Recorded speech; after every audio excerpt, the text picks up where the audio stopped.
भारतीय जनता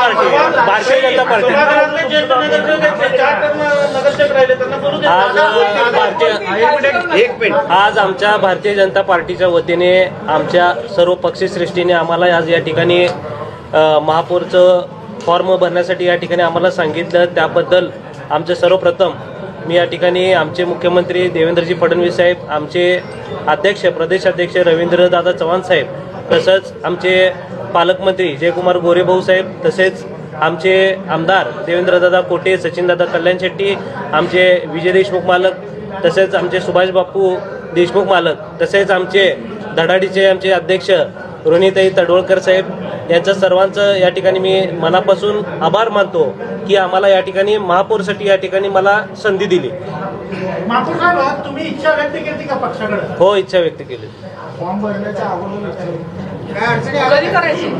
अडचणी काय पक्षाला मी मागितले तेच दिले त्या, आणि निश्चित या ठिकाणी महापौर पद हे यांनी आम्हाला म्हणजे मला दिलं, आणि हे अतिशय म्हणजे चांगल्या पद्धतीने सर्वांना आमच्या सर्व जे 87 नगरसेवक आहेत त्यांना सर्वांना सोबत घेऊन एक विकासाचं मॉडेल, सोलापूर शहरासाठी एक विकासाचं मॉडेल ठेवून आम्ही या ठिकाणी पक्षासाठी एक प्रामाणिकपणे या ठिकाणी काम करणार आहे। शहराचं काय विजन असेल? शहराचं सर्वप्रथम पाण्याचा विषय असेल या ठिकाणी, आणि आपले रस्ते जे आहे अस्वच्छ जे आहेत स्वच्छतेचा विषय असेल, ई टॉयलेटचा विषय असेल, तसेच आपण लोकांना काय अजून रोजगार देऊ शकतो का हा विषय असेल, हा विषय विजन आम्ही पुढे ठेवून चालणार आहोत। निश्चित आमच्या पक्षाने जे ध्येय धरून ठरवणार आहे ते IT पार्कसाठी आम्ही प्रयत्न करणार आहोत।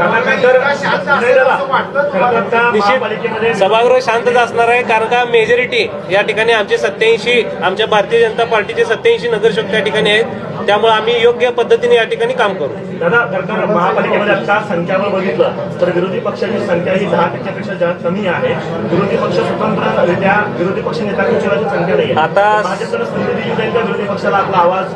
आता सध्या विरोधी पक्षाकडे बघण्यापेक्षा आम्ही काय सोलापूर शहरासाठी करू शकतो याकडे आम्ही जास्त लक्ष देणार आहे, कारण का आमचे भारतीय जनता पार्टीचे एक विजन आहे सोलापूरसाठी। या ठिकाणी लोकांनी आम्हाला भरभरून मतदान दिलंय, लोकांनी आम्हाला जवळपास 87 जे भूतोन भविष्य आम्हाला या ठिकाणी 87 सीट या ठिकाणी दिलेलं आहे, त्याचा आम्ही सार्थ ठरवत सोलापूरकरांचा विश्वास सार्थ ठरवत आम्ही या ठिकाणी पाण्याचा प्रश्न असेल, IT पार्कचा विषय असेल, आता आपल्याला माहित आहे विमानचा विषय, उड्डाणपुलाचा विषय असेल, विमानाचा तर या ठिकाणी विषय झालेला आहे, आणि निश्चित एक भारतीय जनता पार्टीच्या वतीने आम्ही सोलापूर शहरवासियांसाठी चांगल्यातलं चांगलं आम्ही या ठिकाणी काम करून दाखवू। ताज्या घडामोडी जाणून घेण्यासाठी आजच बहुजन आवाज न्यूज चॅनलला लाईक, शेअर आणि सबस्क्राईब करा।